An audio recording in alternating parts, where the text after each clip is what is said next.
Hello Earthlings, I'm going to jam over Cmaj7 and Amaj7. I'll jam a bit, then explain it and build it up.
That'll do.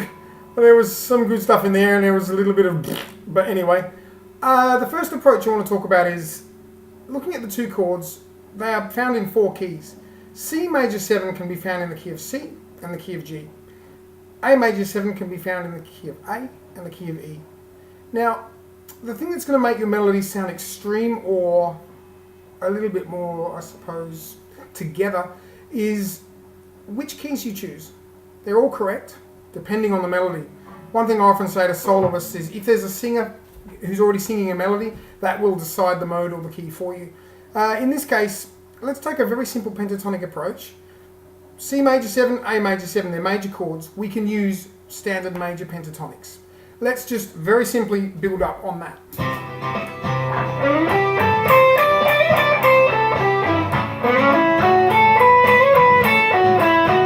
Now slave.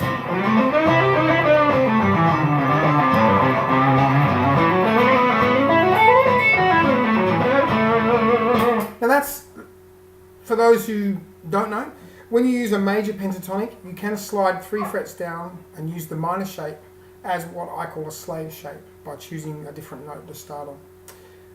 It's another video for that if you don't understand it, but basically what I did then is I waffled in pentatonic only, and it sounds good. It contains the basic important notes. The next approach would be to decide if you want to use a full mode. Let's have a look at using C Ionian and A Ionian. And what this will mean is we are going from no sharps to 3 sharps. That's quite a drastic difference. When you have a 7-note scale, you know, in the case of C, D, E, F, G, A, B, C, that's 8. Really, it's 7 plus 1. So that's a 7-note scale. If you think about changing 3 notes, that's quite a dramatic change. That means only 4 of them stay the same. Have a listen to this. I'll just basic scale.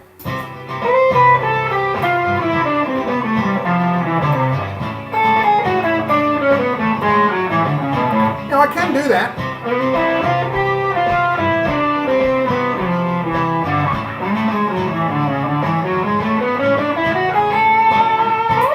Now, personally I don't like that. I find that the F note in the first scale, the C, I think it stands out too much. It's a little too basic. That's just, but it's not incorrect. It's just one of those things. This is the rule I like to use with key changing. I try and minimize the amount of sharps or flats so that my 7-note scale, assuming I'm using a standard sort of mode, that my 7-note scale has as little changes as possible. Now, here's an example. I could use the C chord in the C scale like this. I could use the A chord in the E scale like this. Now, that would be going from no sharps to 4 sharps, which means only 3 of my notes stay the same. I don't like that. That's way too dramatic. But in the right moment with the right phrase, it's still correct if you want to do that. What I like to do is minimize the differences, like I said. So the C chord can be found in the key of G. G has 1 sharp. The A chord can be found in the key of A. The A scale has 3 sharps. So if you think about that, going from 1 sharp to 3 sharps means I'm only changing 2 notes. In a 7-note scale, to only change 2 notes means 5 of my notes will stay the same regardless of what chord I'm on. That's pretty simple to understand, that the more notes that stay the same, the more unoffensive my melody is going to sound. So this is an example of that.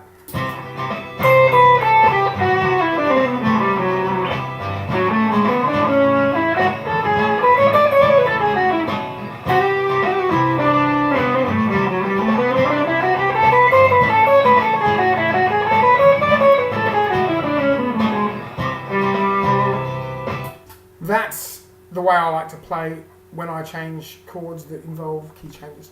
Minimizing the differences in the 2 scales so that I find modes that have the least amount of sharps or flats different.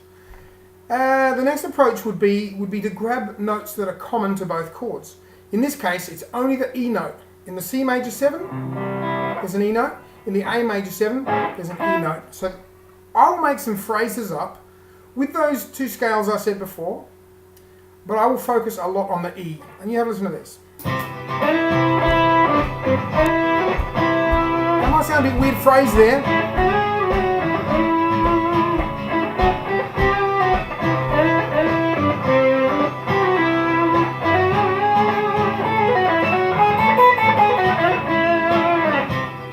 By focusing on that E note a lot, I'm keeping my melody sort of safe, keeping it sort of not sounding too strange.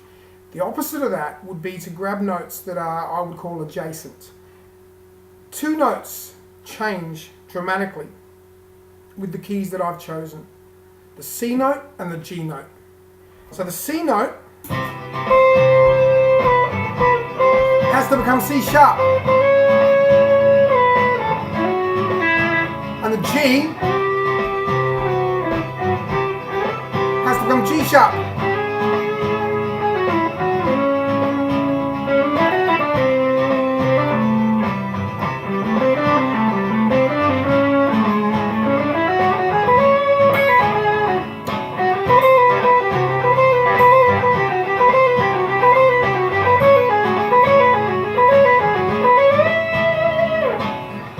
Again, waffling a little bit to exaggerate that. I focused a lot on the C and the G.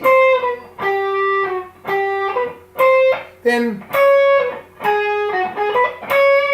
and that gives me a very, very strong sort of change, but it really exaggerates or accentuates the actual notes that really change. This is quite a dramatic key change. In this case, I'm going from the key of G to the key of A. 1 sharp to 3 sharps. In a sense, G to A doesn't sound like a big gap, but it's 3 sharps to 1. Now, I hope I said that right before. Anyway, the C major 7 chord is found in the key of G. The A major 7 chord, in this case, is found in the key of A. That's how I'm approaching this. The next thing to do would be to look for areas where you can make up, I always use the word waffle, waffly, riffy sort of patterns. One of the nice ones is here. I'll go slow and then I'll try and build it up into something like this. Same thing. In terms of picking and fingering, you can do a similar. And then if I was to, I'll try and do something here like.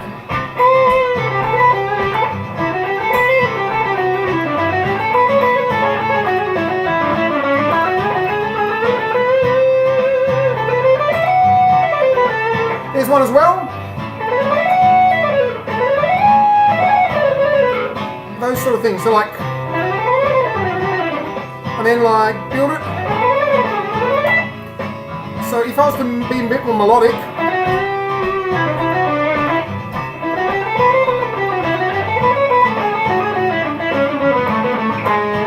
here's another one.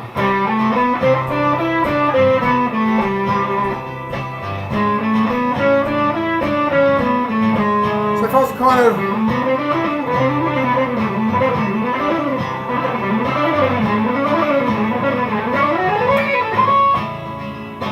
these things come with practice. Putting it all together in one go is a bit of a nightmare, but in the right moment you can do it. So what I'm going to try and do now is I'm going to try and build this up. I'm going to take a pentatonic approach, and then I'll go to my 2 keys a bit more melodically with modes. I'll use a little bit of arpeggios, which I haven't talked about. I'll focus on the E note as a home bass, and I'll focus also on the C sharp, the G sharp. And then I'll try and do some repetitive patterns. I'll see if I can build up a nice solo that goes somewhere. Get ready for this.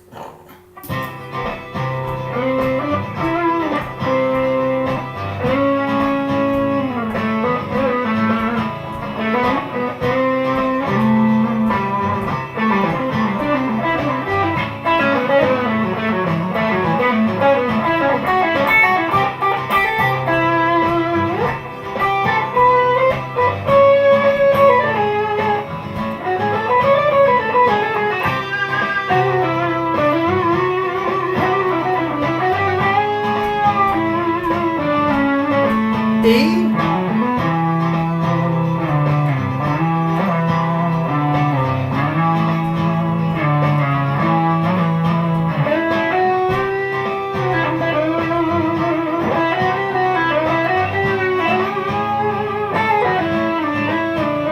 Now,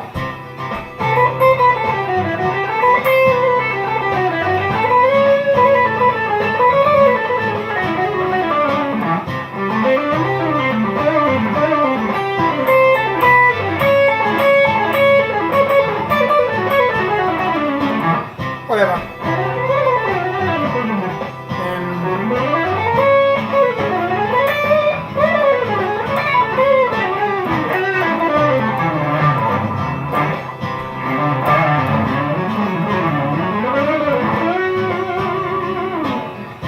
So, just refreshing, you're using a Cmaj7, which can come from 2 keys, C or G. Using an Amaj7, 2 keys, A or E. I'm choosing the key of G and the key of A, because that minimizes my sharps and flats differences. Key of G has 1 sharp, key of A has 3 sharps. That means 2 notes are changing instead of 4, which could have been if I used the key of C and the key of E. I will focus pentatonic, simple, can't really make many mistakes there. Everything's sort of included and the important sort of extra colourful notes are missed out, so you can't really stuff that up, you know, sticking to your comfortable riffs. Then I would take the modal approach and use, you know, the full scales that I want. In this case, I didn't explain this, if you want to start on the actual C on the 6th string, you would be using, for the key of G, a C Lydian. And then if you went to the A, you could just do a normal Ionian. But if you want to stay up there, you'd probably just move up to C sharp Phrygian. Yeah, that'll work. Okay, so that's an approach you could use. There's many of them, but that's the really basic idea. Then I would take the approach of focusing on the E, common note, make phrases. Phrasing is always important. Then I would take the idea of looking for those adjacent notes. And then I would look for repetitive patterns. Some of the nice ones low, I'll try and end this with a few low ones. If this sucks, I'll end up cutting it off. Alright.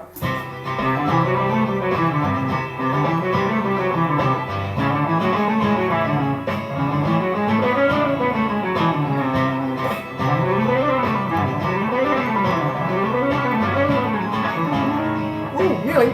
That was going Lydian.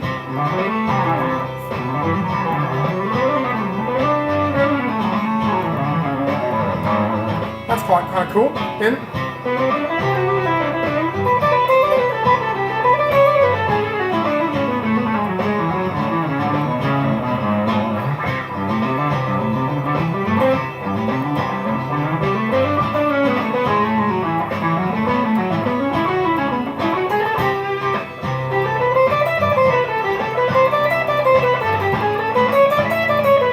here's another one. So I can start on the G.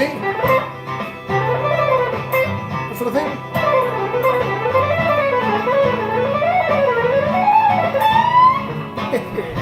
Alright, have fun with that.